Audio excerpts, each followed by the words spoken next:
Bien, buenas noches con todos. Bienvenidos a esta semana de conferencias en temas registrales. Buenas noches a mi Consejo Regional aquí presente y buenas noches también a la doctora Erika García Paza, que nos acompaña el día de hoy. Voy a agradecer de manera especial a las coordinaciones realizadas por el Director Regional de Bienestar, arquitecto Fernando Labrincaro, también a la disposición que ha tenido el doctor José Luis Quilcate Tirado, jefe zonal del actual Sonar Piura, en aceptar la invitación para que la doctora Erika García Paza lo represente y participe el día de hoy.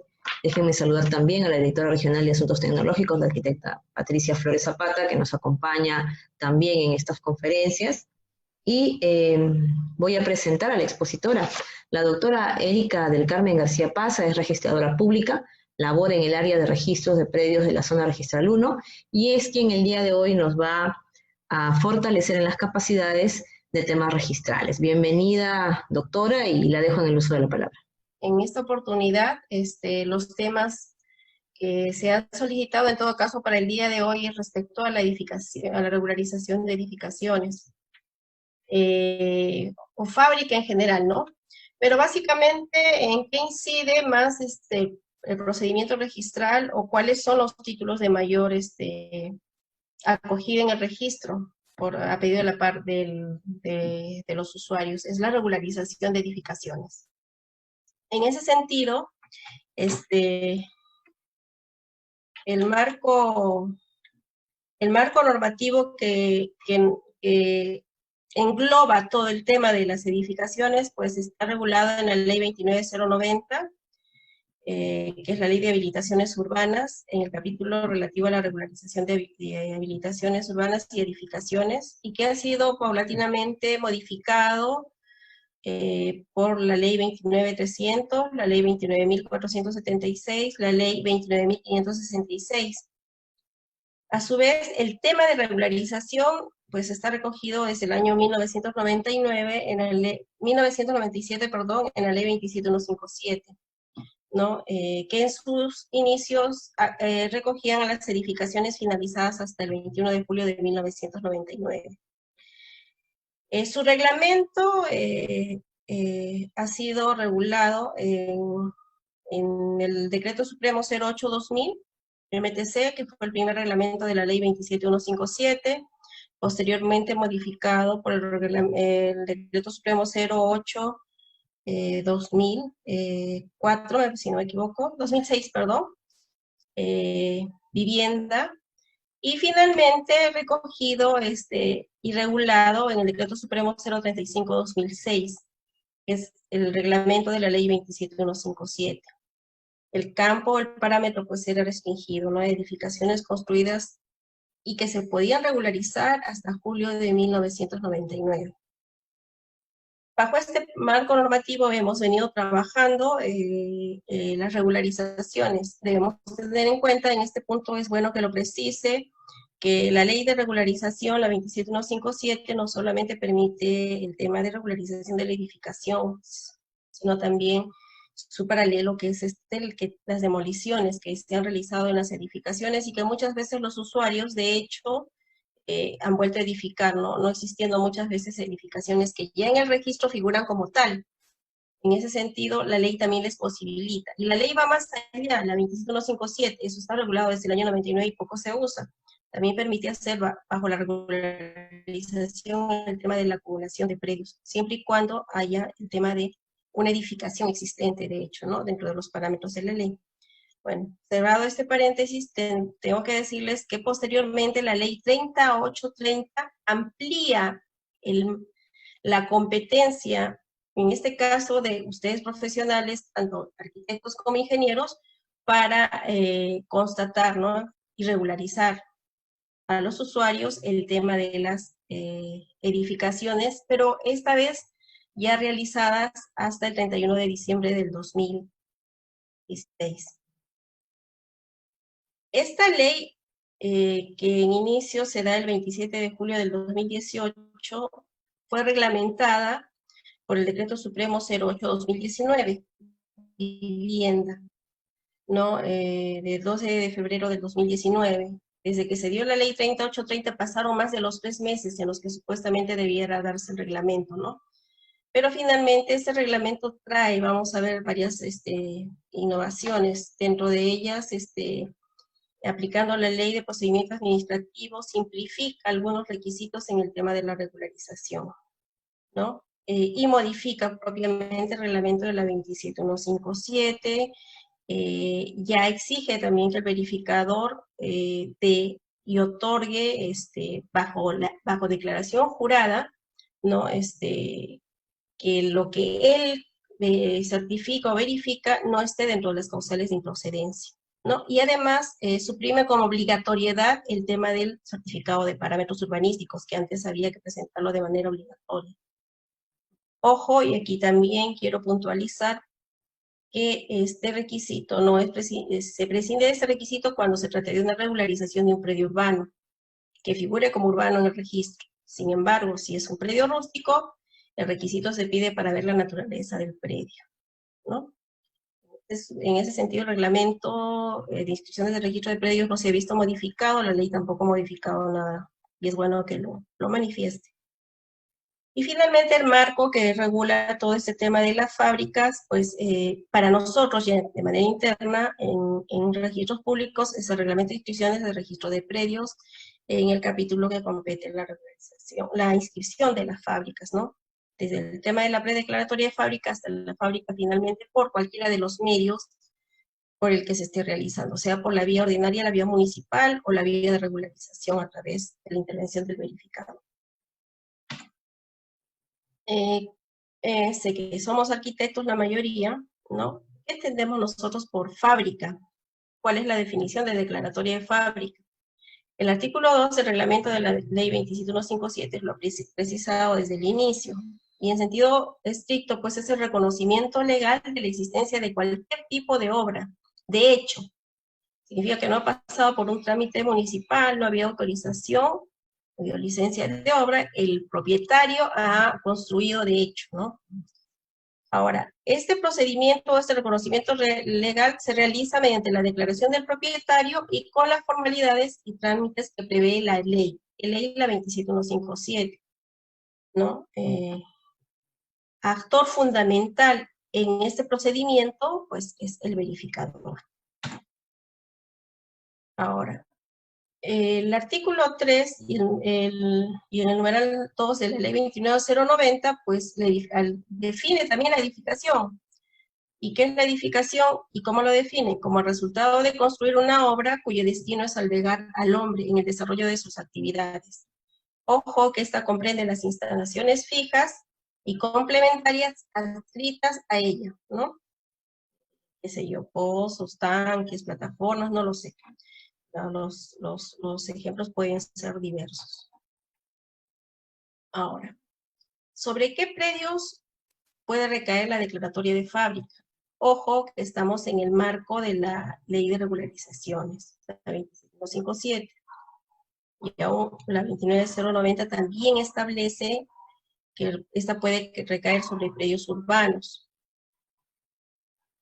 sobre terrenos que cuenten con un proyecto aprobado de habilitación urbana, o sobre predios ubicados en zonas urbanas consolidadas, que se encuentren como urbanos en la municipalidad, pero en el registro pueden estar inscritos como rústico. ¿Y quién va a determinar o cuál va a ser el fundamento para que el registro acoja como una edificación urbana? Pues es el contenido del certificado de parámetros urbanísticos. Que en el proceso de regularización, para este supuesto en específico, pues sí va a tener que acreditarse al registro que el predio tiene la naturaleza de urbana, para acogerse al tema del procedimiento de regularización. Ahora, en la jurisprudencia registral, la segunda instancia, ya ha dejado sentada en varias resoluciones, y una emblemática que siempre la cito aquí es respecto a la determinación de la naturaleza urbana de un predio. ¿A quién le corresponde determinar la naturaleza urbana de un predio? Corresponde determinar a la autoridad municipal competente, la municipalidad donde se encuentra ubicado el predio. Determina la naturaleza de un predio y esta condición puede ser acreditada al registro mediante el certificado de zonificación y vías o el certificado de parámetros urbanísticos y edificatorios, ¿no? Quienes pueden edificar y quienes pueden formular la declaratoria de fábrica, quienes pueden regularizar, pueden contratar el servicio del verificador y lo que corresponda, pues en inicio son los propietarios, tienen todos los atributos del derecho de propiedad, disponer, disfrutar, reivindicar, ¿no? Y todos los atributos que le establece la norma civil, pues los propietarios, los usufructuarios legitimados, los superficiarios, recordemos que hoy en día están de moda y bastante el tema del contrato de superficie, no es un derecho que existe, siempre ha existido en la norma, pero poco se usa hoy en día con el boom del inmobiliario y todo. El derecho de superficie es un derecho que mucho accede al registro, y el superficiario como tal adquiere el derecho pues para edificar, ¿no? Podría haber edificado, de hecho también ha sucedido, ¿no? Y en algunas oportunidades han regularizado, sí, siempre y cuando se encuentre dentro del marco del periodo que establece la norma. Dijimos que inicialmente era hasta el 21 de julio del 99, hoy en día se puede regularizar hasta edificaciones construidas hasta el 31 de diciembre del año 2016. Los concesionarios también tienen ese derecho, o los titulares de una servidumbre con afectación en uso, o cualquiera que cuente con derecho cierto para llevar a cabo obras de edificación sobre un predio. Pues al registro tendrán que acreditar su calidad de tal, y bueno, estos son los sujetos que pueden formular la declaratoria de fábrica. ¿Dónde está establecido esto? En el artículo 3 de la ley 29090. A ver, hay situaciones donde hay una concurrencia de propietarios, copropiedad, en situaciones de patrimonios autónomos, ¿no? En una sociedad conyugal. ¿Quién está legitimado? ¿Quién puede realizar la declaratoria de fábrica? Ahora, siempre ha habido la discusión si es un acto de disposición o si es un acto de administración. En sentido estricto, se ha entendido, la doctrina lo ha entendido, la jurisprudencia lo ha entendido, que es un acto de administración. Y como tal, no se exige la intervención conjunta de todos los copropietarios o todos los intervinientes del patrimonio autónomo, sino de los que representen la mayoría, ¿no? Y en ese sentido, esta jurisprudencia que cito establece que la declaratoria de fábrica tiene la naturaleza de un acto de administración, por lo que tratándose de un predio perteneciente a una comunidad de bienes, puede ser realizada por cualquiera de los cónyuges o por la mayoría de los copropietarios, según sea el caso. Seguro que alguien se está haciendo la interrogante, y es preciso indicar, ¿no? Cuando esta declaratoria de fábrica, además, trae como consecuencia, que no es tema de hoy, pero es bueno que lo indique, la independización, pues en ese supuesto sí, ya deja de ser un acto de administración y pasa a ser un acto de disposición, porque lo que se va a hacer es desmembrar, independizar, crear más partidas, generar nuevos efectos jurídicos para los propietarios, y en ese supuesto sí deben intervenir todos los propietarios. Dejo constancia que estoy hablando de regularización de edificación en sentido estricto, sin ningún acto adicional. También es bueno establecer lo siguiente: la edificación social sobre el terreno propio de uno de los cónyuges. ¿Qué sucede? El propietario adquirió el terreno cuando estaba soltero, y en el transcurrir del tiempo, pues, ha contraído matrimonio y no ha adoptado un régimen especial como es el régimen de separación de patrimonios. Si no lo ha adoptado, la ley toma un presupuesto como cierto, y es que los bienes que se realicen dentro de la vigencia de la sociedad de gananciales, pues, los bienes que se tomen dentro de la sociedad de gananciales van a ser de la sociedad de gananciales. Corresponde entonces, si un titular tenía el bien en calidad el terreno en calidad de propio y construye con caudal social, que es decir, que ha ingresado, dinero que ha ingresado durante la vigencia de las sociedades gananciales, pues ese bien va a pasar a ser conyugal. Aquí voy a precisar lo siguiente, y es bueno que lo tengamos en cuenta porque hay un precedente de observancia obligatoria relativamente, vamos a decir, nuevo, y lo voy a mencionar también hoy día, ¿no? Y en este sentido, el reglamento también de inscripciones del registro de predios en el artículo 79 lo ha dejado establecida plenamente, y lo voy a pasar a leer tal cual, ¿no? Cuando en la declaratoria de fábrica intervenga la sociedad conyugal sujeta a régimen de sociedad de gananciales y la fábrica haya sido edificada en terreno propio de uno de ellos, es decir, de uno de los cónyuges, el registrador procederá a extender simultáneamente el asiento de dominio de la sociedad conyugal sobre el inmueble por el solo mérito de la declaratoria de fábrica, salvo, y ojo que hay una salvedad, que se acredite que el bien mantiene la condición de propio. Para ello, deberá presentarse la respectiva partida de matrimonio en copia certificada. Entonces, muchas veces, alguno de ustedes seguro ha tenido la posibilidad de hacer regularización, ¿no? Y han intervenido los cónyuges en los formularios, y el registro les ha observado porque no han adjuntado la partida de matrimonio para determinar que, no que el titular que están declarando sea casado, sino que la edificación que están pretendiendo regularizar, ¿no?, en la fecha de culminación, se ha realizado dentro de la vigencia de este matrimonio, para darle la calidad de conyugal. Porque si adquirió como soltero, construyó, y ahora, vamos a ponernos 2020, lo está declarando, pero terminó de construir en el 2016, se casó en el 2017, ese bien va a seguir manteniendo la calidad de propio. Distinto sería, sigo en el ejemplo, que lo haya construido en el 2015. Ha finalizado totalmente la edificación en el 2016 y lo está regularizando ahora en el 2020. Ese bien será conyugal, ¿no? ¿Y qué nos permite determinar ello? La intervención del cónyuge y además la presentación de la partida de matrimonio.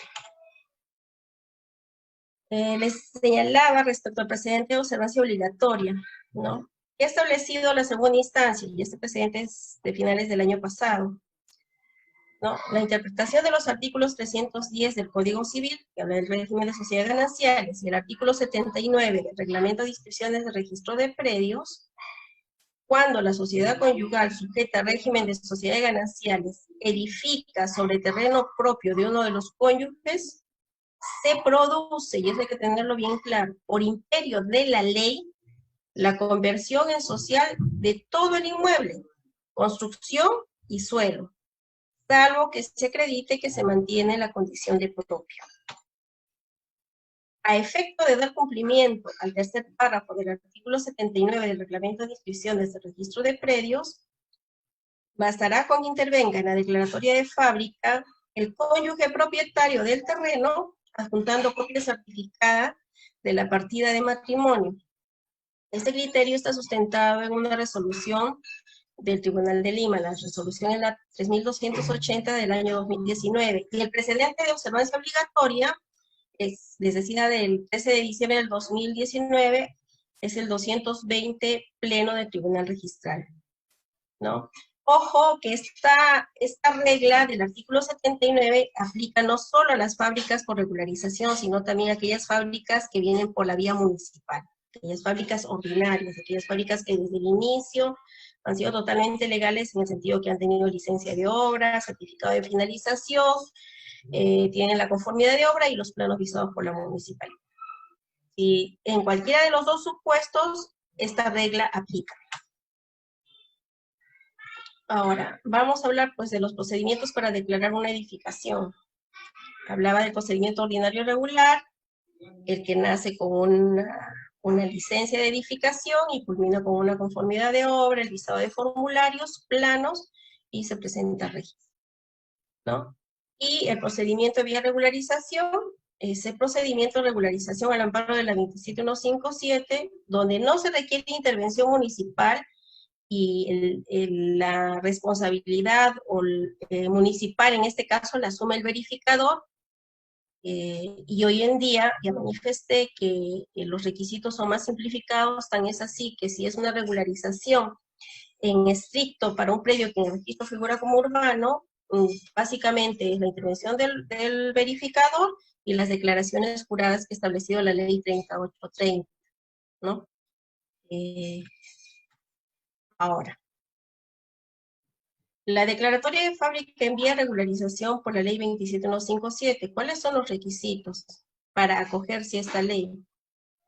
¿No? En inicio, que la edificación haya sido realizada sin licencia de construcción, conformidad de obra, o que no cuente con declaratoria de fábrica. Que la edificación haya sido culminada al 31 de diciembre del año 2016, y que las edificaciones se hayan levantado sobre predios urbanos. Terrenos que cuenten cuanto menos con proyecto aprobado de habilitación urbana con construcción simultánea, o predios urbanos ubicados en zonas urbanas consolidadas. Ya les dije inicialmente, puede que esté en el registro como rústico. ¿Qué va a determinar la naturaleza de este predio? Es una certificación municipal. En este caso, el parámetro urbanístico, la zonificación, lo que corresponda, ¿no? Que debe ser presentada al registro para poderle aplicar este tercer supuesto y poder ingresar una regularización sobre el predio. Ahora, ¿qué título sustenta la inscripción? El formulario, el FOR. La mayoría ya asumo que conocen los formularios, son formularios blancos con azul, ¿no? Y que vienen numerados del 1 al 5, el formulario 1 al formulario 5 para el tema que nos ocupa hoy. Hablamos del formulario número 1, una regularización de fábrica en estricto, sin ningún acto adicional. Bueno, salvo el tema de la independización, que ya lo veremos el día de mañana, ¿no? Que también utiliza este formulario número 1. Ahora, este formulario debe estar debidamente llenado, tiene varios ítems, varios campos y deben ser llenados, ¿no? Debe estar suscrito por el propietario, el verificador responsable y con firmas certificadas notarialmente.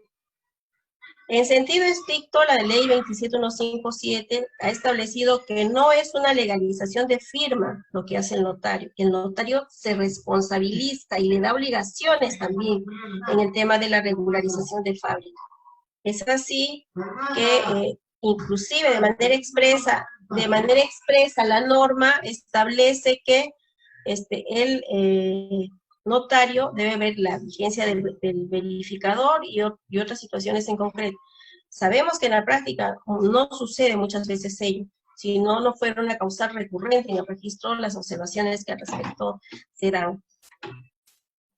Con la ley 3830 se establece la presentación de declaración jurada del verificador responsable, adjunto o inserto en el informe de verificación, señalando, ojo, y aquí es donde la 3830 ha cambiado en el tema de requisitos, bajo su responsabilidad de quien, del verificador y del propietario, pero del verificador, ¿no? En la edificación, en materia de regularización, cumple con los parámetros urbanísticos y edificatorios reglamentarios correspondientes a la fecha de ejecución, o de lo contrario, consigna las observaciones a que hubiera lugar, en la forma que establece el artículo 13 del presente reglamento. ¿El reglamento de qué? De la ley, ¿no?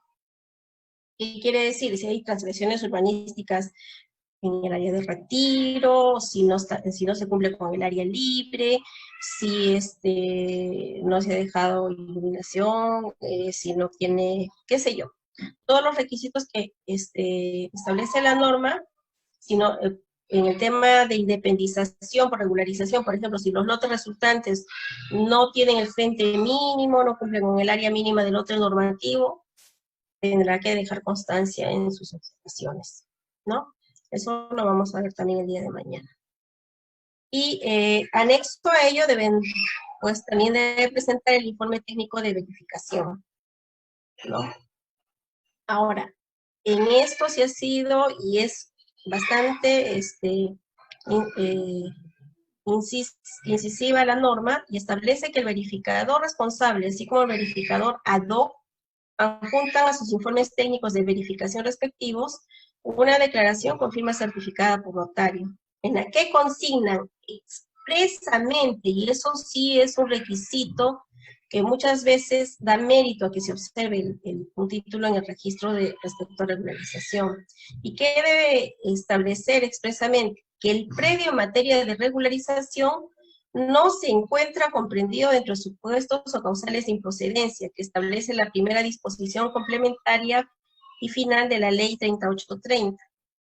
El verificador responsable y el verificador ad hoc asumen responsabilidad exclusiva por la veracidad del contenido de dicha declaración jurada. Los registradores públicos, en este caso nosotros, no podemos exigir bajo responsabilidad otros requisitos para acreditar dicha circunstancia, ¿no? Aquí también debo hacer mención a algo. La ley de protección cultural excluye del ámbito de la regularización las leyes, los predios ubicados en centro histórico, en zonas monumentales. Entonces, en ese supuesto hay una norma especial que no ha sido modificada. En ese supuesto sí estamos pidiendo la autorización por parte del Ministerio de Cultura para el tema de regularización en centro histórico sí procede, ¿no? Porque aún por la vía municipal hay una restricción que está impuesta por una norma especial, y en eso sí tenemos bastante cuidado. Los planos de ubicación, localización y distribución, que también deben venir al registro con firmas certificadas, ¿no?, de los sujetos que participan en el proceso de regularización. Ahora, cuando se da la ley 27157, se establece un marco corto, un periodo corto de vigencia, que era hasta julio de 1999. Y la regularización se podía aplicar por una sola vez. Luego, la ampliación hasta el año 2003, que fue muy corta esta ampliación, y para un periodo restringido, no posibilitaba una segunda regularización. La ley 3830 y su reglamento sí estableció la posibilidad que, habiéndose sometido un predio a una regularización al amparo de la 27157, pueda ser materia de una nueva regularización bajo los alcances de la ley 3830. ¿Qué quiere decir? Que ya regularizó el propietario una vez, pero luego volvió a construir sin licencia municipal, y ninguna autorización ni nada, pero ya lo hizo después de julio del año 99 o del año 2003, que fue la última ampliación que se dio, en un periodo muy corto, ¿no? Pongo el ejemplo, el año 2013, 2014, 2015, o el mismo 2016, ¿podría acogerse a una regularización por lo que amplió? Sí puede. El reglamento de la ley 3830 lo ha establecido expresamente. Recordemos que el reglamento de la ley 27157 prohibía de manera expresa una segunda regularización, y además establecía que si una edificación contaba con cargas urbanísticas en un tema de regularización, pues ese predio, mientras que no levante las cargas, el propietario no levante las cargas, no podía edificar, mucho menos podía ir a un proceso de regularización por segunda vez. La 3830 y su reglamento ha establecido de manera expresa que sí puede ser materia de una segunda regularización, hemos dicho en el periodo de ampliación para la cobertura de la ley de regularización, y además se puede dejar, puede atribuírsele una segunda carga si fuera el caso, pero por un tema excepcional. Lo ha establecido expresamente el reglamento de la ley 3830, ¿no?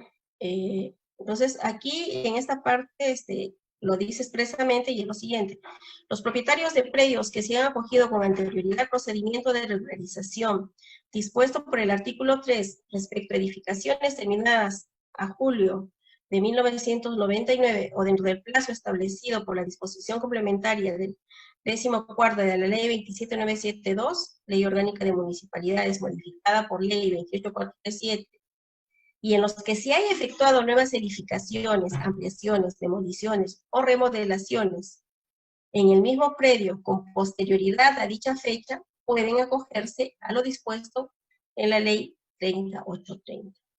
Esto fue inicialmente cuando recién entró en vigencia la ley 3830, fue materia de observación, tanto por el tema de las cargas existentes como por el tema de la segunda regularización.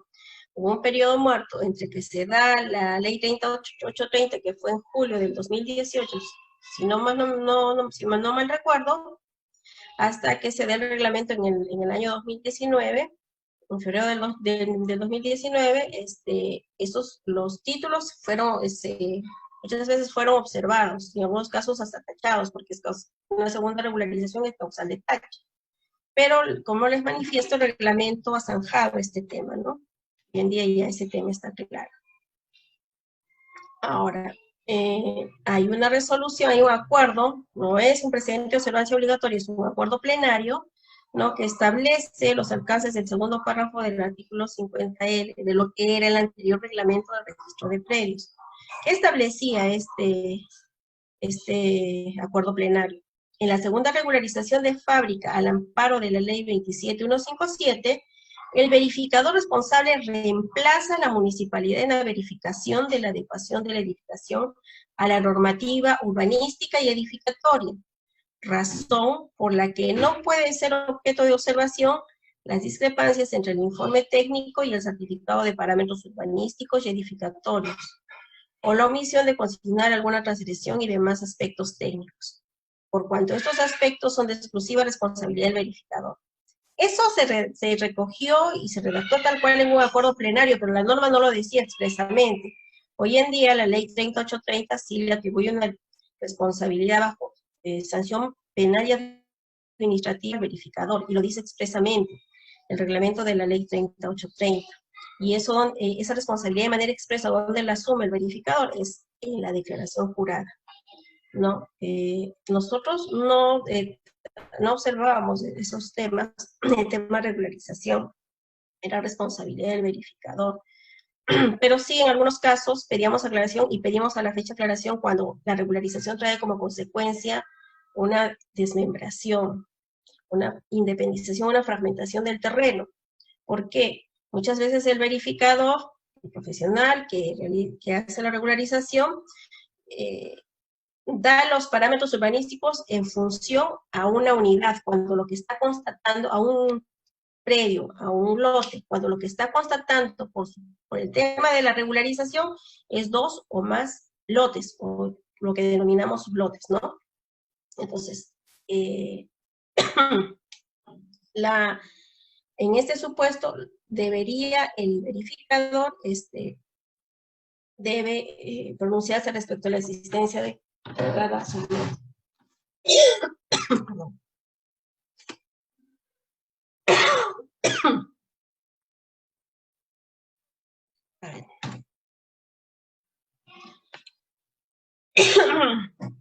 La participación de verificadores ad hoc, pues ese es un tema que se ha regulado desde la existencia de la 27157. Y en ese sentido, hoy en día también lo establece claramente el reglamento de la ley 3830. ¿Quiénes pueden intervenir? ¿Para qué procedimientos requieren verificadores ad hoc? Pero aquí debo hacer mención que la responsabilidad exclusiva de la intervención de los verificadores ad hoc es del verificador común que realice el proceso de regularización. Ahora, si no exige la intervención, él asume individualmente toda la responsabilidad. Lo que les manifestaba, hay un precedente de observancia obligatoria respecto a edificaciones en centros históricos o monumentales. ¿Qué sucede? Hasta el año 2010 era materia de tacha es decir, el rechazo liminar por parte del registro de la regularización de edificaciones a través de la 27157 de edificaciones realizadas en predios ubicados en zonas monumentales o en centros históricos. En el año 2010, a través de un precedente de observancia obligatoria, la segunda instancia registral, ¿no?, aprobó el siguiente precedente. Es inscribible la regularización de edificaciones pertenecientes al patrimonio cultural de la nación al amparo de la ley 27157 cuando el Instituto Nacional de Cultura lo haya autorizado. Ojo, en ese tiempo era el Instituto Nacional de Cultura, hoy en día es el Ministerio de Cultura, ¿no? Este criterio tiene su sustento en la resolución 308-2010, SUNAR, TR del Tribunal del Norte, ¿no? Y después hay una serie de resoluciones que van en el mismo sentido. Ojo, para nosotros los precedentes de observancia obligatoria son de cumplimiento obligatorio y nos vinculan. En ese sentido, nosotros hemos seguido la línea. Manifesté que puede ser materia de regularización, pero 2 requisitos.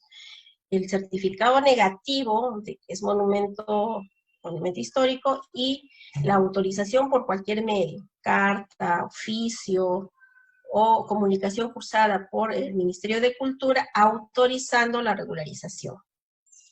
Si cumplen con esos supuestos adicionales, pues van a ingresar al registro. Si no hay esos supuestos, pues definitivamente esos predios no pueden ser materia de regularización. En el registro, y la norma es clara, tampoco en la municipalidad. Ahora, si la municipalidad lo hay, así es otro tema.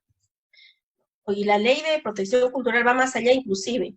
Así como no se puede regularizar sin autorización, tampoco se puede independizar, lo dice expresamente la norma.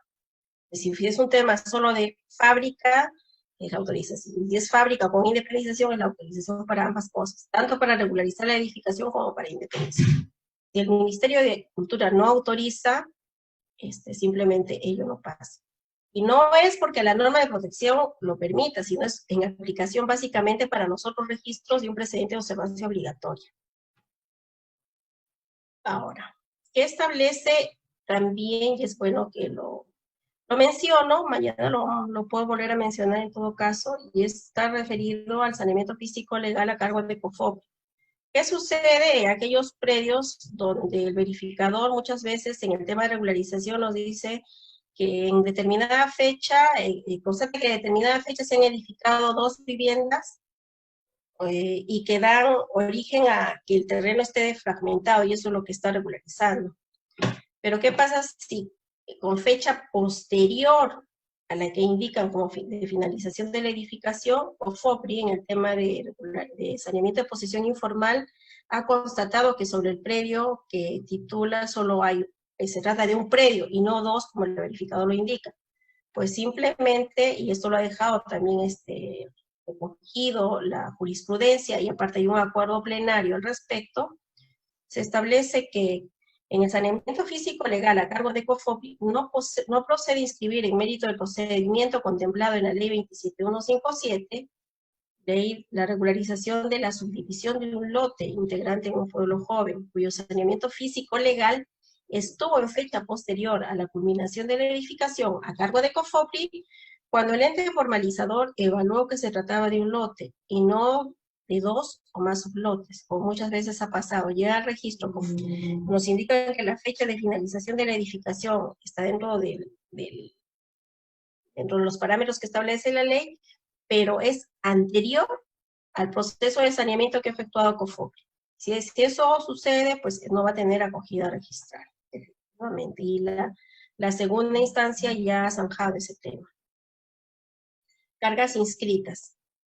Los predios que ya hubieran sido materia de regularización, lo dije anteriormente, de edificaciones al amparo de la ley 27157, o dentro del plazo ampliado por la ley 27972, que es la ley orgánica de municipalidades, o que fue modificada por la ley 28437, podrán acogerse a una nueva regularización por única vez, respecto de aquellas edificaciones construidas o demolidas hasta el 31 de diciembre del 2016, lo que les decía. Dentro de la ley 3830 posibilita que se pueda acoger a una segunda regularización, ¿no? En estos casos no será de aplicación lo señalado en el segundo párrafo del artículo 32 del reglamento. Ahora, la inscripción cuando el informe técnico de verificación contiene observaciones, las cargas inscritas. Recuerden que les manifesté que había restricción de edificación cuando había carga inscrita, porque así expresamente establecía el reglamento de la ley 27157. Pues también el reglamento de la ley 3830 lo manifiesta, y aquí lo voy a leer en concreto, ¿no? Establece que en los casos que en el informe técnico de verificación existan observaciones y de conformidad con lo dispuesto en el artículo 13 de este reglamento, dichas observaciones no impiden la inscripción de la declaratoria de fábrica en vía de regularización, pero podrán ser inscritas por el registrador como una carga del inmueble en la partida del predio. Ahora, el propietario del inmueble inscrito con observaciones estará obligado a subsanarlas antes de ejecutar cualquier tipo de obra en edificación. Esta parte ya la regulaba anteriormente en sus inicios la 27157 y su reglamento, y hoy en día, si bien la norma, la 3830, posibilita una segunda regularización y nuevas cargas, sigue manteniendo la obligatoriedad del verificador o de subsanar estas cargas antes de volver a iniciar una obra en el predio. El reglamento del índice de verificadores que regula la función del verificador establece una serie de funciones, ¿no? Funciones, obligaciones para el verificador, ¿no? En inicio, es función del verificador que suscribir el formulario, los planos, memoria descriptiva y demás documentos en los que intervenga, y debe certificar lo siguiente: la exactitud del área, números y medidas perimétricas que aparecen en el formulario, en los planos respectivos y en los demás documentos que requieran su intervención. La concordancia entre la realidad física y la información contenida en la documentación presentada. Esto es básico, porque el verificador puede constatar una situación en físico, en el terreno, en el predio, en la edificación, pero nosotros tenemos en el registro una inscripción del predio con una descripción determinada, y podría ser con edificación o sin ella. Sin embargo, para que una edificación entre al registro tiene que guardar coincidencia, y la ley 27157 en sus inicios y en sus posteriores modificaciones establece si hay transgresiones, podría ingresar, pero podría ser pasible de cargo o de anotación preventiva, finalmente, si es que hay diferencias en las áreas. Entonces, en ese sentido, es básico que constate. ¿Por qué lo digo esto? Porque la experiencia ha determinado, y hemos visto muchas veces que el verificador trabaja con lo que está en el registro, pero llega el momento y recoge su información y no coincide. No toma muy en cuenta la inscripción. Eso genera una serie de observaciones. Entonces, eso es bueno tenerlo en cuenta, y es bueno que sea pues exhaustiva en la labor que realiza a efecto de evitar que el expediente de regularización, el título de regularización en el registro sea pasible de observaciones, ¿no? Ahora, otra obligación o otra función del verificador es que los predios cumplan con normas de zonificación y demás normas técnicas sobre edificaciones, ¿no? Ahora, en los casos de desmembración, que los predios urbanos inscritos, que el área de los predios resultantes no sea menor que el área mínima de habitabilidad. Lo mínimo es eso, ¿no? Podrías tener transgresiones respecto al área de lote mínimo para la zona, por hacer materia de carga, pero ya si no cumple mínimamente con un área que pueda ser habitable, pues no debería fragmentar el terreno, y la responsabilidad lo asume pues él, ¿no? Es decir, no todo lo que el propietario le puede regularizar puede ser materia de regularización. Habría que ver qué tipo de transgresiones y qué consecuencias de seguridad y legales puedan traer, ¿no? Ahora, otras funciones que le atribuye también la norma. ¿Qué es lo que el verificador? Y eso también es materia en el tema de observación, a nosotros nos hemos dado cuenta, por eso lo paso a exponer hoy día muy someramente y rápido. Debe consignar su código de identificación, firma y sello al inscribirse en el índice, en cada uno de los actos en los que intervenga el verificador. Cuando se incorpora al índice de verificadores, el verificador tiene la obligación de consignar una firma y un sello. Nosotros tenemos un módulo, y es con ese módulo que nosotros trabajamos, ¿no? Ahora, debe prestar servicios profesionales a cuantas personas lo requieran, salvo las excepciones señaladas en los respectivos códigos de ética, ¿no? O cuando sea contrario a ley. Ahora, debe cumplir sus funciones actuando con diligencia, buena fe, veracidad y honestidad. Eso está de más que se los diga, pero el reglamento también lo establece. Ejercer única y exclusivamente su función respecto de actos y contratos referidos a predios ubicados en el ámbito de competencia territorial de la zona o zonas registrales en las que se ha inscrito. Claro, el verificador puede intervenir siempre y cuando esté inscrito en el registro y su inscripción esté hábil. La inscripción es por zona registral, tiene un ámbito de competencia, no puede exceder ese ámbito de competencia, salvo que se haya acreditado en más de una zona registral, ¿no? Ahora, también tiene la obligación de actualizar los datos proporcionados para su inscripción dentro de los 10 días siguientes de ocurrir cualquier modificación respecto a lo que nosotros tenemos en el índice y respecto a lo que sucede en su vida profesional, no sé yo, que ha cambiado de dirección, ha cambiado de teléfono, correo electrónico, donde lo puede ubicar. No solo el usuario, sino también nosotros, ¿no? cumplir con las disposiciones legales y atender oportunamente los requerimientos de información que efectúa el registro. La norma establece que el verificador también tiene obligaciones con el registro. Podemos solicitar aclaraciones, podemos verificar legitimidad de procedencia de documentos y otras situaciones muy concretas. Necesitamos los datos actualizados en el registro. Esta es una obligación que muchas veces no se cumple. Abstenerse de seguir actuando como verificador cuando se encuentre suspendido o inhabilitado por el registro. En el caso de verificadores responsables o ad hoc, a que se refiere la 27157, o cuando haya caducado su inscripción o se encuentre inhabilitado por su respectivo colegio profesional.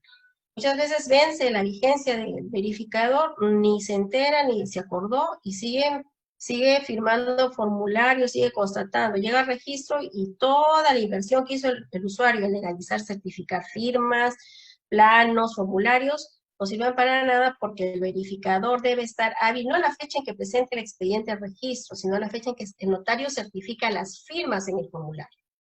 Eso implica que el usuario, a lo que el verificador debiera, ¿no? Por el tema de no haber tenido en cuenta su vigencia, correr o asumir el costo notarial.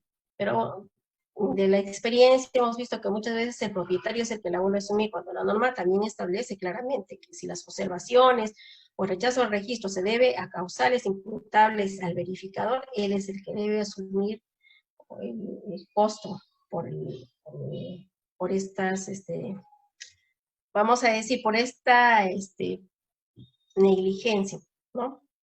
Ahora, abstenerse de suscribir formularios en los que intervenga él, su cónyuge y parientes dentro del segundo grado de consanguinidad y afinidad o cuando exista conflicto de intereses entre él y los solicitantes. También hemos tenido expedientes donde familiares directos, titulares de predios, han contratado al verificador que es el familiar directo, el hermano, el primo, el padre, el hijo, no lo sé. Y también ha sido materia de rechazo porque nosotros tenemos acceso a bases RENIEC. Entonces, en ese sentido, pues, esa obligación siempre ha estado, esa limitación siempre ha habido, ¿no? El verificador debe tener cuidado de no incurrir en este principio que está regulado en el procedimiento notarial, en el procedimiento registral, dentro del derecho administrativo, que es el principio de extraneidad, de estar fuera de su esfera, o sea, no tiene que haber ningún conflicto de interés. Y esto es algo claro que también me permito decir el día de hoy. El verificador está obligado a llevar un archivo debidamente foliado con información de todos los actos y demás documentos que autorice. Pasa muchas veces que el expediente de regularización que al registro debe presentarse en original y 2 copias, llega en original y el verificador ni siquiera la copia adicional que debe presentar al registro para ser remitido a la municipalidad lo presenta. Menos se queda con una copia el propio verificador. ¿Qué sucede? Que a veces tenemos dudas en los sellos, buenas firmas, oficiamos y el verificador quiere venir a ver el expediente para ver si es porque no se quedó con copia. Pues se evita esta situación y siempre está regulado de que el verificador está obligado a llevar un archivo foliado de toda la información de los actos y demás documentos que autorice. En ese sentido, es bueno, ¿y hasta cuándo lo va a custodiar? Me dirán ustedes. Pues hasta que se asegure de que ese expediente ha sido materia de inscripción, porque una vez que se inscribe, el registro lo va a mantener a perpetuidad por los siglos de los siglos custodiado ahí, ¿no? O hasta que el plazo que establece la norma para que el registro pueda hacer su control posterior. Recuerden ustedes que la 27157, si no lo saben, se los digo hoy, establece la posibilidad de que el registro pueda hacer una constatación posterior, de que lo que ha dicho el verificador sea cierto. Y en Piura no se ha hecho, salvo 1 o 2 casos muy puntuales, pero otras zonas registrales sí han inhabilitado por los 5 años que establece la norma por haber faltado a la verdad a N cantidad de verificadores, básicamente Trujillo y Lima. Todos los días, casi seguido, mandan el tema de inhabilitación, de resoluciones de inhabilitación y de exclusión de verificadores del índice en el registro, ¿no? Ahora, una obligación también es exhibir el archivo establecido en el literal anterior a solicitud del jefe zonal u otro funcionario de la SUNAT. Claro, con la propia obligación que establece la norma. Nosotros podemos, el registro, la SUNAT puede fiscalizar y hacer control posterior. El verificador, y esto es bueno también, ya se los dije, el verificador inscrito en el índice suscribe sin costo adicional para el usuario el nuevo formulario registral, planos o demás documentos necesarios para la subsanación o nuevo ingreso de la solicitud de inscripción, cuando ésta haya sido observada o tachada por causa imputable a él. sin perjuicio de las sanciones y acciones legales que corresponden de acuerdo a ley, ¿no? De manera somera, para el tiempo de exposición el día de hoy, he tratado de compilar algunos aspectos nuevos respecto a este tema que se los he pasado a exponer. En todo caso, quedo presta a las preguntas que puedan haber respecto al tema que hemos tratado el día de hoy. Muchas gracias por su atención. Muchas gracias, doctora, por su exposición. Vamos a pasar a leer algunas preguntas que están en el chat para que usted las pueda responder. Muy bien. Empezando por la final, que dice, ¿se puede regularizar predios ubicados en zonas que dicen semirrústicos, pero que físicamente están en zona habilitada? Pregunta Juana Flores. Se puede regularizar. Aquí vamos a ver, aquí hay que ver un tema. Hemos dicho que cuando un predio no está como urbano en el registro, la entidad competente para determinar si es urbano o no y si se le puede aplicar la ley 27157 es la municipalidad. Recordemos que Piura se caracteriza por tener zonas que en el registro figuran como rústicos, pero en la realidad son urbanos. Y pongo el caso explícito y siempre lo doy como ejemplo el caso del Fondo de la Tila. Nosotros, en el registro donde estoy ubicada en Santa Isabel, la parte de atrás, toda esa parte en el registro está inscrita como rústica, pero por un tema de consolidación es zona urbana. Si el titular de cualquiera de esos predios va a la municipalidad, definitivamente le va a otorgar un certificado de parámetros urbanísticos en el sentido estricto que es urbano. Me pongo otro ejemplo, me voy a los ejidos en el registro está como predios rústicos, y son predios rústicos porque no han pasado por proceso de habilitación urbana y no son zonas consolidadas. ¿Qué pasa? La municipalidad en un tiempo ha estado los certificados de parámetros urbanísticos, pero con una observación en estricto, que esos predios no van a ser urbanos hasta que ellos no den habilitación urbana. La experiencia, yo he tenido apelaciones, he ido a la segunda instancia registral, porque al tener certificado de parámetros urbanísticos, ya es un predio urbano, y no es cierto, porque la municipalidad de manera expresa también está estableciendo tiene estas características, pero tiene que pasar por un proceso de habilitación urbana, y la segunda instancia se ha pronunciado también en ese sentido. Y la municipalidad no certifica en concreto que un predio tiene naturaleza urbana, no va a poder acogerse el tema de regularización. Y está en el tercer supuesto que establece la 27157. Necesariamente para ese supuesto sí requiere acreditarlo con documentación municipal, con una constatación municipal, sea a través del certificado de parámetros urbanísticos o a través del certificado de zonificación. Que no deje duda que efectivamente ese predio es urbano, porque si nos expiden tanto un certificado de zonificación donde me dejan como observación que ese predio será urbano cuando pase por un proceso de habilitación, es lo mismo que nada, es rústico y no puede pasar o acogerse a la regularización de la ley 27157. Ok, doctora, muchas gracias. Otra pregunta del arquitecto Alburquerque Lapule dice, ¿el índice de verificador ya es definido? Es indefinido, dirá. Sí. Antes la vigencia de verificadores era por 2 años, ¿no? Ahora, hoy en día, pues la inscripción en el índice ya es indefinida. Pero, ¿qué sucede con aquellas inscripciones que han caducado en el tiempo? Van a tener que volver a inscribirse en el registro y a partir de la inscripción, pues podrán ser por plazo indefinido. Mientras que ellos estén inactivos, es como que nunca hubieran estado inscritos en el registro. ¿Por qué? El reglamento del índice de verificadores, tal cual estaba redactado hasta antes de la pandemia, ciertamente, establecía que el verificador estaba obligado 10 días antes del vencimiento a renovar su inscripción. Para transcurrido este tiempo, si el verificador no lo hacía, automáticamente caducaba y los requisitos y el procedimiento era el de una nueva inscripción. O sea, como que si nunca hubiera estado inscrito en el registro. Por eso es que no existe posibilidad de que el verificador, en el tiempo que tenga su inscripción vencida, pueda realizar, al menos el registro no lo va a aceptar como tal, porque su reglamento es claro. Hoy en día sí.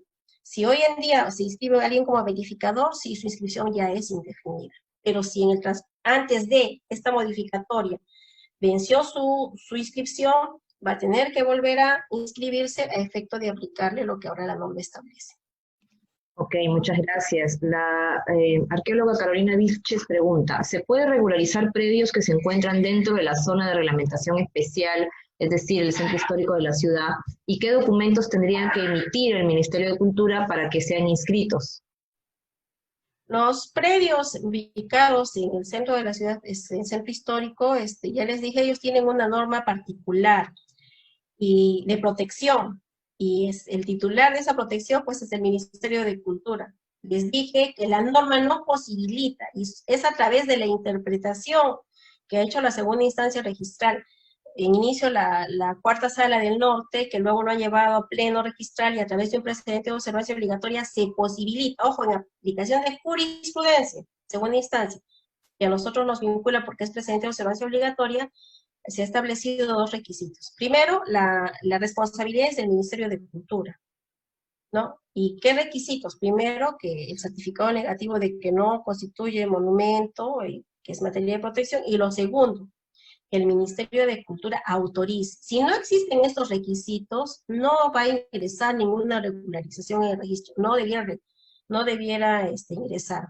Ahora me dirán, pero ¿cómo pueden hacer? Antes era fácil que nosotros podamos ver, porque en el certificado de parámetros urbanísticos se establecía, ¿no? Zona de reglamentación especial centro histórico.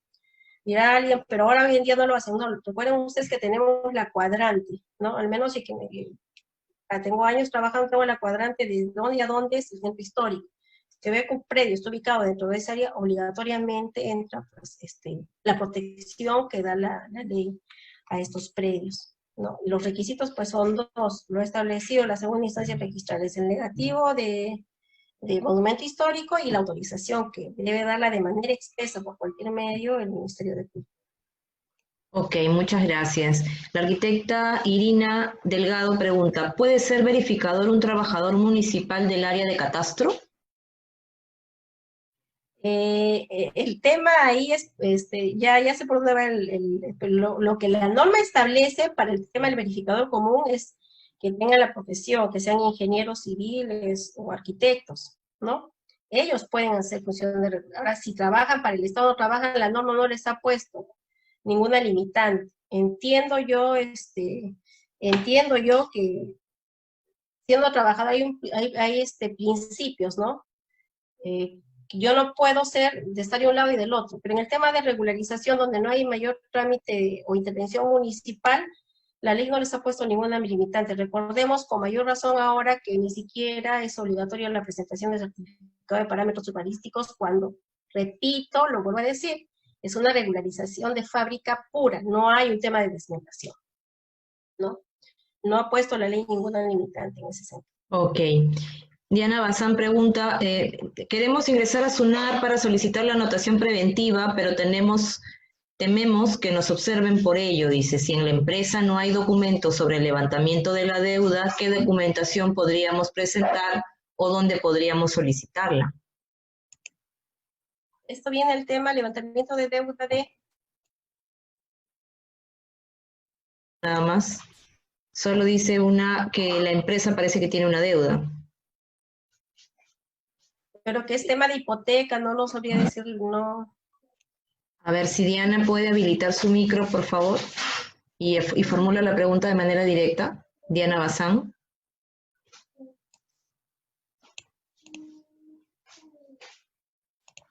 Diana. No especifica, doctora. Pasamos a la siguiente. Procede la independización por fábrica de una vivienda bifamiliar de 2 niveles que cuenta con cargas por utilizar el retiro municipal. Procede la independización. Bueno, no es el tema de hoy independización, mañana lo vamos a tratar, pero puedo contestar. Ya. El tema, el hecho que una edificación haya transgredido, se haya edificado sobre el área de retiro, y el verificador lo constata como tal, y el tema de seguridad y todo lo que fuera, es responsabilidad del verificador. Nosotros no tendríamos por qué observar. ¿Procede a independizar? Sí, procede a independizar, pero con carga. Ojo con carga. ¿Y qué trae como consecuencia que tenga la carga? Si la municipalidad verifica que hay la transgresión, la municipalidad puede en cualquier momento, en ejercicio de la potestad que le da la norma, mandar a demoler. Ese ya es otro tema. Solo que el verificador hace es constata lo que está, lo que se ha edificado en el predio y que eso ha dado como consecuencia que sea fraccionado. ¿Cuál es la limitante que le ponga, que le impone la ley? Es que mínimo en el área mínima habitable. Hasta ahí va. Ahora, si transgrede el área de lote mínimo permitido, si transgrede el área de retiro, el área libre, son cargas. Esas cargas se plasman como tal en las unidades resultantes. Pero en algún momento tiene que levantarlas. Ahora la municipalidad tiene expedito el derecho de mandar a demoler, ese es otro tema. El hecho de que se haya inscrito no significa que la municipalidad no puede realizar cualquier acto posterior, lo puede hacer. No lo hizo inicialmente, pero podría. Correcto. Doctora, un favor, ¿podría dejar de presentar como para que todos estemos en la pantalla? Porque como se está grabando y luego se va a subir al canal YouTube, ya les voy a pegar el enlace del canal y del Facebook. Ahí está, déjelo ahí, ahí está mejor, para ver el tema. Bien, Diana Bazán ha complementado su pregunta, dice, buenas noches, estoy viendo la conferencia, estoy viendo el saneamiento físico legal de un terreno donde funciona una institución educativa. Dice, solicitamos el certificado de carga y gravámenes y salió que tiene hipoteca y embargos. La empresa titular ya no existe, ahora tiene otra razón social. Fuimos donde funcionaba la anterior empresa a averiguar sobre las cargas y un ex trabajador nos comenta que ya se habían levantado las deudas, pero que no hay documento alguno. Por eso dice, queremos ingresar a SUNAR la solicitud de anotación preventiva, pero tememos que nos observen por ello. Si la empresa no hay documentos sobre el levantamiento de la deuda, ¿qué documentos podrían presentar? ¿O qué pueden pero anotación preventiva de qué? ¿Anotación preventiva de qué? Porque si es... De una institución educativa, de un terreno donde funciona una institución educativa. Es saneamiento por la ley 130, por el decreto supremo 130. No lo dice, no lo especifica. No, es que habría que ver claro. qué acto es, claro, no tiene nada que ver con el tema de regularización. Ya, entonces... Pero igual, solamente voy a precisar lo siguiente respecto a la cancelación. Si un predio está hipotecado y el acreedor no existe, eso se puede acreditar al registro. Hay una ley, la ley de caducidad, la 26639. Prescripción adquisitiva, doctora, dice prescripción adquisitiva. Va a ser prescripción adquisitiva. Pero la existencia de hipoteca o de una medida cautelar, salvo que fuera una innovativa, no impide que uno pueda prescribir. El tema es cuando se declare la prescripción, o sea, al momento de independizar un predio, va a seguir arrastrando las cargas que tiene. Lo que sí tendría que tener cuidado es que el proceso que haga, en el tiempo que haga su prescripción, tenga que hacer el saneamiento, el levantamiento de esas cargas o de esas hipotecas. Y para ello hay una serie de normas que posibilitan que se pueda cancelar. Si hay inexistencia de persona jurídica porque se ha extinguido o ya no hay titular o el acreedor, hay una ley, la 26639, que permite aplicar la caducidad de la garantía. Pero hay que ver, porque esta ley no se puede aplicar a entidades del sistema financiero. Pues habría que ver en qué supuesto está. Realmente la pregunta es amplia, ¿no? Habría que ver el supuesto en específico. Ok, le envían saludos, doctora, desde Huánuco. Xiomara Leandros dice acá, gracias por su ponencia, doctora, y a los organizadores, saludos desde Huánuco. Bien, Isaac Bobadilla pregunta, ¿la norma permite la regularización de fábrica de un predio no inscrito? ¿Cómo sería su procedimiento? Regularización de fábrica de un predio no inscrito. No inscrito, dice. La norma permite regularización de fábricas de predios no inscritos, pero con los procedimientos complementarios, porque si un predio no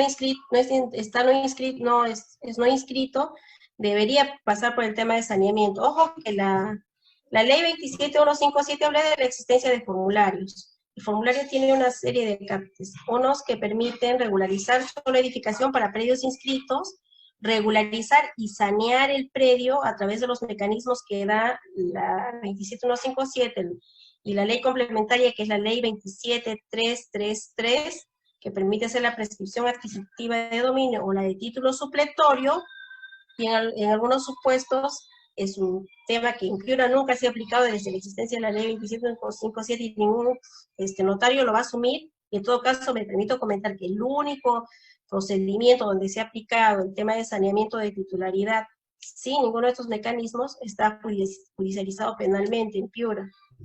Entonces, ningún notario se puede atrever porque es asumir bastante responsabilidad porque se le puede presentar documentos falsos. Y eso es lo que ha pasado con el único que está judicializado, que no es de muy antigua data. En este supuesto, la ley posibilita o que pueda prescribir y regulariza fábrica, o que pueda formar título supletorio y regulariza la fábrica, inscrito en cualquiera de los dos supuestos, pero le da mecanismos adicionales para que sanee las dos situaciones, la titularidad del predio y la existencia de la edificación, ¿no? Entonces, no he entrado el día de hoy a ese tema porque la 27333 complementa, mañana lo vamos a ver, en el tema de lo que es subdivisión, ¿no? A través directamente por regularización, que es un tema que va a complementar esto de la 27157. Mañana un poquito más lo vamos a ahondar. Y de repente ahí me dan con mayor alcance la pregunta, ¿no? Para claro. Ya, el arquitecto Diego La Rosa Boggio dice, en un trámite ante registros públicos en los meses que estuvo cerrada la oficina no fue posible levantar una observación porque no atendió, bueno, de manera oportuna, pero también de manera regular, me imagino, ¿no? La municipalidad, se tachó el título, dice, la observación corresponde a un documento presentado por el verificador, que al verificador se le ha extraviado el documento. La registradora a cargo del tema sugiere presentar título conexo para no volver a revisar el predio. ¿Se puede pedir copia de ese documento extraviado en registros? Un documento extraviado. El cargo, me imagino, del arquitecto que presentó su documento, me parece que se le ha extraviado el cargo. Dice, la observación corresponde a un documento presentado por el verificador y que al verificador se le ha extraviado. Dice, la registradora a cargo del tema sugiere presentar título conexo para no volver. Puede hacer dos cosas.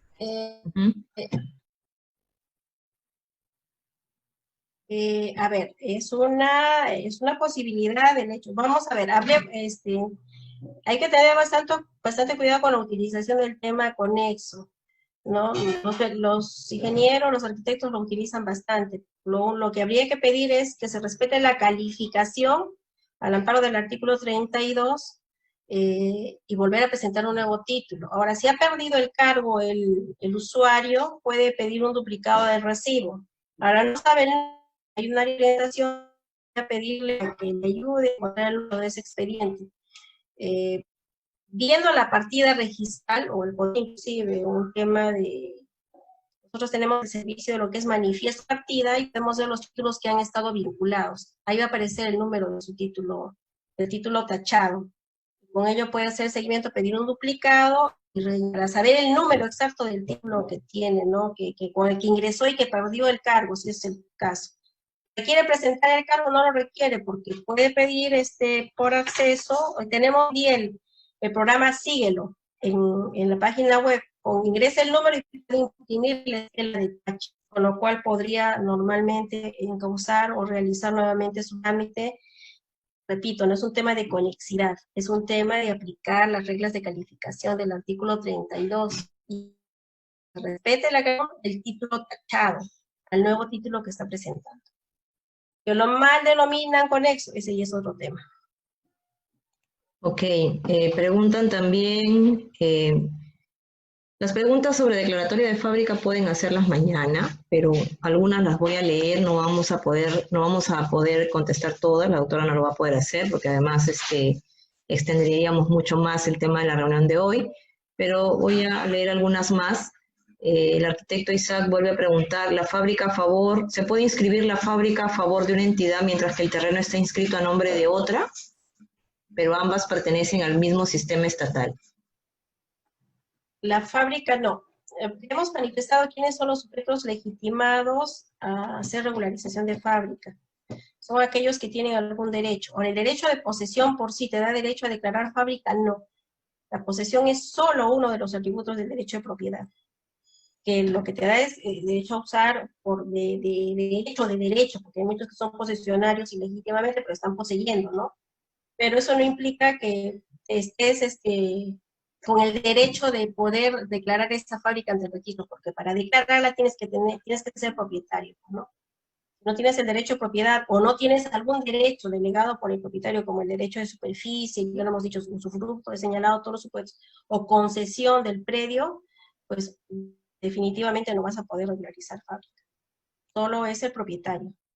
Ok, el arquitecto Jiménez nos pregunta, tenemos un terreno que ya lo tiene una congregación desde el año 1980, sin registrar el terreno y quiere saber si se puede inscribir fábrica desde el 92. Esa pregunta bien recurrente, ¿no? Sí, las edificaciones tienen fecha límite, no fecha de inicio. Podría regularizar una fábrica del año, el año 1920, qué sé yo, podría ser. Ahora, si es, la única limitante es si es un predio protegido, ya hemos dicho. Hay situaciones concretas donde el Ministerio de Cultura tiene la competencia exclusiva y excluyente. Y si ellos no dicen ni manifiestan autorización, nosotros no podemos hacer ningún tema de regularización. Ok. Y la pregunta de la arquitecta Maldonado, Liliana, dice si ya se independizó el aire de un lote urbano que se vendió y el nuevo propietario construyó, quiere acogerse a la regularización de fábrica, pero ha construido fuera de sus linderos. Eso va a cambiar su perímetro. ¿Qué tendría que modificar? Y si también se modifica el reglamento interno, pregunta, ¿no? Porque ha hecho otro ambiente y ya no tendría el mismo perímetro o área inicial. A ver, habría que ver, es que esa pregunta tiene bastantes aristas. Claro. De inicio tenemos que tener en cuenta el área del predio que se ha establecido para la unidad exclusiva. Fuera de esa área, quiere tener una mayor área, tendría que modificarse el reglamento interno, ¿no? Ahora, esa modificación puede implicar que disminuya su área respecto a toda la unidad matriz, que disminuya su área libre, que se haya incrementado el área de techo y no sé, que haya transgresiones por otras causas. No solamente va a tener consecuencias para la unidad exclusiva, independizada, sino posiblemente para otras unidades, ¿no? En general, para la unidad matriz tal vez también pueda ser. Pero va a necesitar pasar por un procedimiento de modificación del reglamento interno para establecer las áreas, ¿no? Correcto, correcto, doctora. El arquitecto León Panta pregunta, ¿las cargas registrales de una fábrica por no cumplir con los parámetros urbanos, específicamente las cargas por porcentaje de área libre, son materia de poder ser levantadas con la presentación de los planos nuevos de fábrica?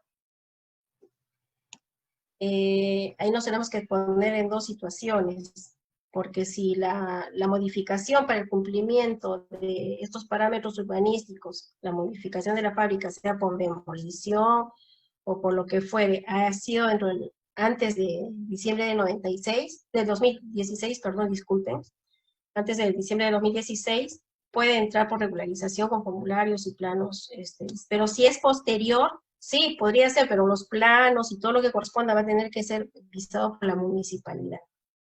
Entonces, sí, podría ser de cualquiera de las dos formas, pero hay que ver la vigencia y la aplicación de la norma en el tiempo. Solamente modificaciones hasta diciembre del 2016 entran por formulario con la intervención del verificador. Ahora, el reglamento del registro de predios establece que con informe técnico del verificador se pueden levantar cargas urbanísticas. Ojo, pero en el sentido de que no ha habido modificaciones de área, es decir, no ha habido demoliciones o no ha habido incrementos de áreas, ¿no? Si es una situación de perspectiva, no lo sé, que si era 22 o era 25% y le aplicó mal el porcentaje, es responsabilidad del verificador, eso podría entrar bien con un informe técnico. El reglamento lo establece claramente, pagando la tasa registral se puede levantar ese tipo de carga. Pero si aquella implica modificar las áreas, ya implica una modificación de fábrica, hay que ver qué vía vamos a aplicar. La regularización que podría ser por el formulario o la que viene por la vía municipal, ¿no? Hay que aplicar la fecha de finalización de esa modificación para ver el camino. Ok, gracias, doctora. Ernesto Bustamante pregunta, cuando uno tiene una vivienda inscrita con la ley 27157 con uso de vivienda, pero actualmente se tiene una ampliación de oficinas, ¿se puede hacer la inscripción con la ley 3830 con esa modificación y el parámetro municipal está como uso permitido comercio? Sí, sí se puede hacer, la responsabilidad de ver cumplimiento de parámetros urbanísticos es del verificador. El predio está ubicado en zona urbana y nosotros respecto al uso no lo verificamos en estricto en este caso porque es responsabilidad del verificador. Ok. Rosmer Wilmer Zamora pregunta, ¿se puede independizar en dos partidas registrales un primer piso de un predio menor de 90 metros cuadrados? El predio tiene conformidad de obra. Conformidad de obra municipal. Sí. Ya. Aquí hay un tema, vamos a ver cómo han presentado los planos a la municipalidad, porque la municipalidad muchas veces aprueba este tipo de fábricas, pero bajo la perspectiva de que se va a constituir un régimen especial de áreas comunes, como puede ser el área de jardines, fachada, qué sé yo, ¿no? Si ese es el supuesto. Sí, en los planos que se le han presentado desde el inicio de la municipalidad completamente hasta la vía pública están totalmente separados o independientes. Finalmente la municipalidad hizo una aprobación tácita ahí, ¿no? Sí se puede. Por eso le digo, habría que ver el contenido de los planos, ¿no? La situación en concreto ha pasado algunas veces en el registro de la municipalidad y ha aprobado la existencia de casas, fondo hasta la fachada, límite propiedad totalmente independiente. Y en otros supuestos ha aprobado la edificación de los jardines o áreas de cocheras, qué sé yo, que necesitan pasar por un régimen especial para el uso de esas áreas, ¿no? Habría que ver los planos y el contenido mismo de la resolución municipal. Ok, preguntan Martín Carrera Farro, ¿me inscribí como verificador en el 2019? ¿Significa que mi inscripción ya no caduca o tendré que renovar dentro de 2 años? Yo creo que las inscripciones,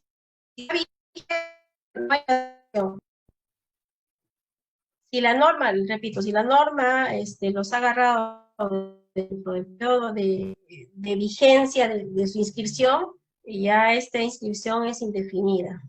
Pero si la norma los agarró con inscripción vencida, pues no se aplica la norma.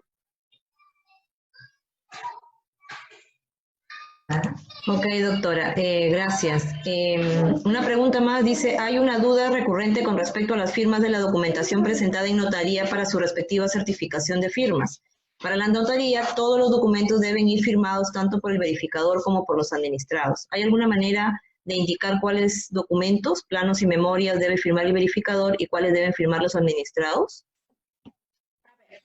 En el procedimiento, vamos a hablar de una fábrica simple. Procedimiento simple, estamos hablando de procedimiento simple de regularización. Estamos hablando de plano de ubicación y localización, plano de distribución. Deben estar firmados por propietario y deben estar firmados por el verificador. El informe técnico, solo verificador con firma certificada. Y las declaraciones juradas son responsabilidad exclusiva y excluyente del verificador. ¿Qué declaraciones juradas? Son dos, hemos dicho. La declaración jurada de cumplimiento de parámetros urbanísticos y la declaración jurada de no encontrarse dentro de las causales de improcedencia. Entonces, repito, propietarios, notario, solamente en la parte que corresponde. ¿Por qué? Hay notarios que certifican en todas las partes donde ellos hacen firmar. El formulario tiene un campo específico para que firme el propietario, que es uno solo, no son más. Es una firma. Plano de distribución y localización y el plano de ubicación y localización y el plano de distribución. Los demás documentos son responsabilidad del verificador, solo verificador. Ok. Una pregunta de Bichayito. Dice, si el predio se encuentra en la playa y no cuenta con PDU, ¿se puede tomar el más cercano para realizar una declaratoria de fábrico? ¿Esto se vincula para hacer independizaciones de lotes? No. Ahí la municipalidad tendría que dar el certificado, o tendrían que tramitar el tema del certificado de la municipalidad. El verificador va a asumir la responsabilidad. Ahora, ¿cómo está inscrito el predio en el registro como urbano? Habría que ver ello.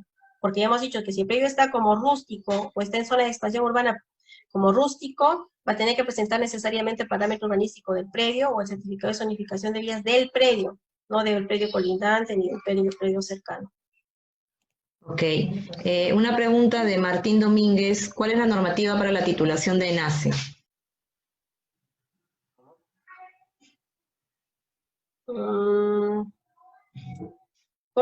¿Cuál es la normativa para la titulación de ENACE? ENACE ya no existe. Me imagino que se refiere a la habilitación urbana de esta empresa, me imagino, ¿no? Del conjunto habitacional ENACE. A ver, ENACE era una empresa. Micaela Bastida se llama, creo, ¿no? Ya, lo que pasa es que ellos han tenido una titulación por documento privado en su oportunidad, ¿no? Con firmas certificadas notarialmente. Pero ya desde la vigencia del reglamento de instituciones en el año 2003 se dio un periodo corto para que todos aquellos propietarios que contaban con documentos privados pudieran presentarlos al registro. Y hubo una fecha corte. Si esos propietarios no lo hicieron en su oportunidad, después lo han podido hacer a través de las comisiones liquidadoras y traslado de carteras mediante escritura pública. Ahora, si esos predios han caído hoy en día en manos del Banco de Materiales en Liquidación, el Banco Materiales en Liquidación habría que ver, porque las carteras han ido a distintos lados, ellos tienen todavía la posibilidad de hacerlo por documento privado con firma certificada, pero es la comisión liquidadora. Habría que ver dónde es que tiene la cartera de esos predios que no están inscritos. Pero si el propietario, les digo, tiene un documento privado de esa época que lo quiere hacer valer, el registro ya no se lo va a aceptar. Su fecha para presentarlo feneció a partir de la vigencia del reglamento de instituciones de registro de predios en el año 2003, me parece que fue el último tiempo donde pudimos recibir esos documentos privados que cautelaban los propietarios. Ya después han sido escrituras públicas o las comisiones liquidadoras por normas especiales. Hoy en día el Banco de Materiales tiene un marco legal especial que posibilita que pueda presentar por documento privado. Pero habría que ver, por eso digo, dónde está la cartera de esos predios. No es una información que ahorita cuente y se lo pueda decir, ¿no? Ya, doctora, gracias. Una pregunta desde Lima. Dice, en la Municipalidad de Jesús María realicé una fábrica de una edificación que tiene una antigüedad de construcción del año 1958, en donde declararon solamente el primer y segundo piso, el tercer nivel no estaba declarado. Realicé dicha declaración pidiendo el certificado de parámetros urbanos del año 2018, según su PDU actualizado a esa fecha, en donde me indicaba que el retiro mínimo es de 5 metros. Como le comenté, esa edificación era del año 58 y estaba edificada con un retiro de 3 metros. Cuando revisé su fábrica de aquel año, o sea, del 58, no presentaba carga técnica y mi pregunta es, ¿hay forma de levantar esa carga técnica? Lo que debe tener en cuenta es que las cargas se constituyen, o las regresiones urbanísticas se constituyen como tal, no a la fecha de presentación de los expedientes al registro o a la municipalidad, sino es a la fecha en que se finalizó la edificación. En ese sentido, si la edificación estaba como tal en el año, qué sé yo, 80, 50, 60, se regulariza como tal. Ahora, y eso es algo que también se los he dicho muchas veces en exposiciones. Muchos dicen, no, pero esa fecha no había certificado de parámetros urbanísticos, ¿cierto? No, posiblemente no había, pero sí lo que siempre ha habido es el Reglamento Nacional de Construcciones, que era antiguamente, y lo que hoy en día es el Reglamento Nacional de Edificaciones, que para los arquitectos, ingenieros, pues prácticamente es su Biblia, ¿no? Y ahí está todos aquellos aspectos urbanísticos que se deben respetar. Pues lo mínimo es verificar ahí qué establecía la fecha de edificación el Reglamento Nacional de Construcciones de ese entonces, porque eso es lo que así se denominaba. Si estaba dentro de esos parámetros, no tendría por qué tener carga el predio. Y si es una regularización de edificación bajo estos alcances, pues la norma lo protege. No hay norma. No se puede aplicar una ley retroactivamente en este caso, ¿no? Entonces, las consecuencias jurídicas que se aplican es la existencia de normativa a la fecha, no de presentación del título, el registro, sino a la fecha de finalización de la edificación. Correcto. Naomi Rebasa nos dice, ¿qué pasa si yo tengo todo mi expediente para declarar mi fábrica e independizarla, pero me dijeron que necesito un verificador? Yo ya tengo mi expediente con la firma de un profesional que no es verificador ¿El verificador que contrate puede firmar esos planos o tiene que hacer unos nuevos con su propia firma? Yo no sé si el verificador que contrate va a querer firmar el trabajo que él no ha hecho, porque entendamos, yo lo he dicho inicialmente, no se trata de hacer un trabajo de gabinete donde va a ir y va a recoger, tiene que hacer una constatación física. La responsabilidad no es del que firme el plano inicialmente, sino es de que aquel que va a presentar al registro como verificador. Responsabilidad. Ahora sí, en los planos hay más de una firma. ¿El registro me puede observar? No, siempre y cuando me acredite la vigencia o la intervención de un verificador inscrito como tal y con habilidad en el registro. Eso es lo que básicamente nosotros... Ok, y la última pregunta, porque ya nos vamos. La doctora se ha tomado media hora para contestar preguntas, no se pueden quejar. La última dice, ¿el propietario está en la obligación de solicitar la conformidad de obra o suficiente con la licencia de construcción? A ver, si no tiene conformidad de obra, no va a poder inscribir su fábrica en el registro. Necesariamente para culminar legalmente su procedimiento de edificación y pueda ser publicitado e incrementar el valor a través del registro, va a tener que inscribir, y para inscribir necesita la conformidad de obra. Pero solo la conformidad de obra, ni siquiera es solamente eso. Deben de tener en cuenta que la ley 29090 establece la presentación de los formularios, o de los FUES, el Formulario Único de Edificación, de conformidad de obra, ¿no? Formularios también, valga la redundancia, que en el transcurrir del tiempo han ido modificando. Hoy en día los formularios de edificaciones que vienen de la vía municipal no tienen el campo para determinar la fecha de finalización. Es un requisito que nosotros lo exigimos porque nuestro reglamento establece que uno de los datos que deben estar contenidos en el asiento de inscripción es la fecha de finalización, y que también es una causal recurrente de observación en el registro, ¿no? Y entonces implica que no solamente van a sacar el certificado de conformidad, sino que van a tener que hacer suscribir los formularios, visarlos municipalmente, lo mismo que los planos, para que finalmente estos puedan ser presentados en el registro. Es en ese momento que recién va a culminar todo el procedimiento legal. Y algo que nació bien y que yo aconsejo que debe terminar bien, ¿no? A través de la expedición de los formularios municipales. Muy bien, muchas gracias, doctora. Agradecerle por su participación el día de hoy. La esperamos mañana con ansias para el siguiente tema. Ha sido muy aleccionador. Ha sido una exposición que nos ha dado luces en muchas de las preguntas que usted acaba de resolver. Quiero agradecer a mi consejo regional, al director regional de Bienestar, Fernando Labrín Caro, y a la arquitecta regional de Asuntos Tecnológicos, arquitecta Patricia Flores. Gracias por estar aquí en representación del consejo. A la doctora, muchas gracias, en representación de SUNAT. Y los esperamos a todos mañana, doctora. Mañana, ¿cuál es el tema? Díganos usted. Mañana es el tema que vamos a tratar mañana es independizaciones, ¿no? Muy bien, muy bien. Independización de predios. Independización de predios el día de mañana. Entonces nos encontramos mañana. Muchas gracias. Nos vemos. Chao, chao. Gracias, gracias, Cacha. Hasta luego. Chao, chao. Muchas gracias.